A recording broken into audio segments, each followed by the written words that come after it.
Hello বন্ধুরা, শুভ দুপুরবেলা। Sanvi kitchen থেকে সবাইকে স্বাগতম। আপনারা কেমন আছেন?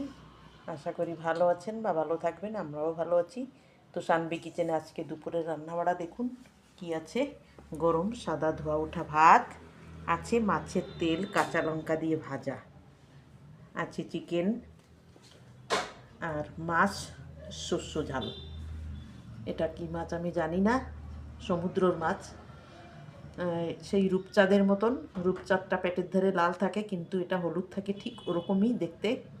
আমি জানি না, দেখে খুব পছন্দ হলো তো নিয়ে আসলাম। যাই হোক, ভাপা করেছি শস্য পোস্ত বাটা দিয়ে, কাঁচা লঙ্কা দিয়ে। দেখুন, দেখতে দারুণ হয়েছে। মাত্র 4 পিস মাছ করেছি, আমরা তো দুজন মানুষ, আর চিকেন, ব্যাস। আজকের মেনু এই পর্যন্ত। ভালো থাকুন, সুস্থ থাকুন। দুপুরবেলা সবার মঙ্গল কামনা করি। রাধে রাধে।